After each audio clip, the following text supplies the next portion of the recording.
Hello guys, आप सभी का स्वागत है मेरे बीपीएससी की दुनिया में। आज मैं फिर से घटना चक्र यूरोपीय कंपनियों का आगमन का पार्ट 2 डालने वाली हूँ, जो कि आदेश प्रकार है। 1534 ईस्वी में पुर्तगालियों ने बंगाल के शासक गियासुद्दीन महमूद शाह से संत गांव और चटगांव में अपनी फैक्ट्रियां स्थापित करने की अनुमति प्राप्त कर ली। पुर्तगालियों द्वारा हुंगली को बंगाल की खाड़ी में समुद्री लूटपाट के लिए अड्डे के रूप में इस्तेमाल किया जाता था। 1632 ईस्वी में मुगल बादशाह शाहजहां ने हुंगली के पुर्तगाली बस्तियों को पूरी तरह नष्ट कर दिया और 1000 से अधिक पुर्तगाली निवासियों को बंदी बना लिया। कासिम बाजार की फैक्ट्री के प्रमुख जॉबर चरनौक ने अंग्रेजों के व्यापार केंद्र के लिए हुंगली के स्थान पर सुतानुत अथवा सुतनौती कलकत्ता का स्थल को चुना। कोचीन 1814 ईस्वी में ब्रिटिश उपनिवेश के तहत शामिल हुआ। अंग्रेजी ईस्ट इंडिया कंपनी का सूत्रपात 1599 ईस्वी में हुआ, जब लंदन के उत्साहिक व्यापारियों ने एक समूह का गठन कर 30,133 पौंड की वजनबद्ध अभिदत्त पूंजी के साथ ईस्ट इंडिया व्यापार के लिए अभिप्रेत समुद्री अभियान हेतु आवेदन प्रस्ताव ब्रिटिश क्राउन के समक्ष प्रस्तुत किया। हालांकि इन साहिक व्यापारियों के मूल्य प्रस्ताव को प्रीवी काउंसिल की स्वीकृति नहीं मिल सकी। तथापि अगले वर्ष वे पुनः एकत्र हुए और इस बार उन्होंने ब्रिटिश क्राउन की पूर्व सहमति से ईस्ट इंडिया कंपनी अभियान हेतु जहाज एवं अन्य सजो सामान खरीदने प्रारंभ किए तथा अपनी पूंजी को भी बढ़ाकर 68,374 पौंड पर लिया। 31 दिसंबर 1600 को ब्रिटिश महारानी एलिजाबेथ ने इन्हें दी governor and company of merchants of London trading into the East India प्रथम गवर्नर थॉमस स्मिथ के नाम के तहत रॉयल चार्टर ऑफ इनकॉर्पोरेशन प्रदान किया और इस प्रकार ईस्ट इंडिया कंपनी का आधिकारिक रूप से गठन। इस दौरान भारत का बादशाह अकबर 1556 से 1605 ईस्वी तक लेवेंट कंपनी को 1593 ईस्वी में स्थल मार्ग में भारत से व्यापार करने का अधिकार पत्र प्राप्त हुआ तथा जहांगीर के शासनकाल में इंग्लिश ईस्ट इंडिया कंपनी ने सर्वप्रथम 1611 ईस्वी में मछलीपट्टनम अथवा मछलीपट्टनम में एक स्थायी कारखाना स्थापित किया तथा 1613 ईस्वी में सूरत में स्थापित कारखाना अंग्रेजों का प्रथम स्थायी कारखाना था।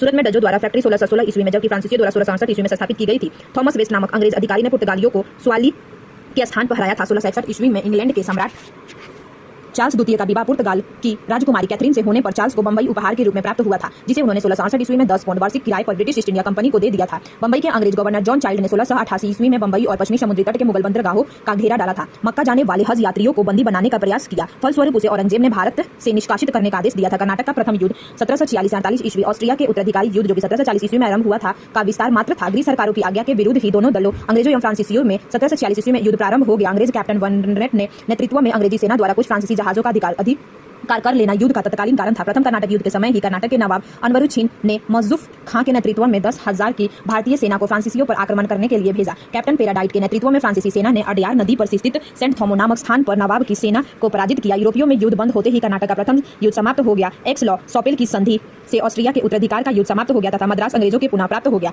डुप्ले ने पहली बार वे हथकंडे प्रयोग किए जो भारत को जीतने के लिए अंग्रेजों में मार्गदर्शन बने। यह डुप्ले ही था जिसने पहली बार यूरोपीय सेना को भारतीय राजदरबारों में भारतीय व्यवसाय पर नियुक्ति करवाया था, जिसे पहली बार यूरोपीय हितों के लिए भारतीय राजनीतिक में हस्तक्षेप किया तथा भारत में यूरोपीय सम्राटों की नींव रखी। लुई 14 के मंत्री कॉर्बल्ट द्वारा 1664 ईस्वी में फ्रेंच ईस्ट इंडिया कंपनी की स्थापना हुई, जिसे कंपनी देश ओरिएंटलेंस कहा गया। फ्रांसीसी कंपनी का निर्माण राज्य द्वारा हुआ और राज्य ही इसका सारा खर्च देता था।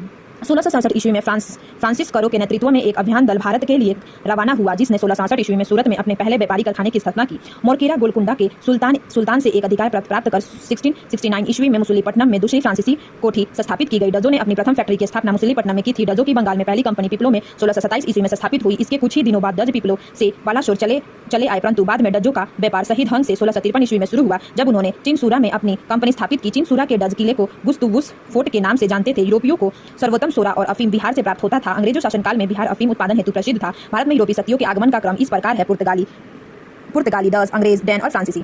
इससे रिलेटेड देख सकते हैं सारे क्वेश्चन हैं और इसके बारे में पूरा डिटेल्स है। पहला क्वेश्चन है कि वास्को डी गामा कालीकट पर किस वर्ष आया था? तो 1498 एडी में कालीकट पे आया था। इसके बारे में डिटेल्स देख सकते हैं। अगर आपको अच्छा लगे तो लाइक, शेयर एंड सब्सक्राइब कीजिएगा। Thanks for watching.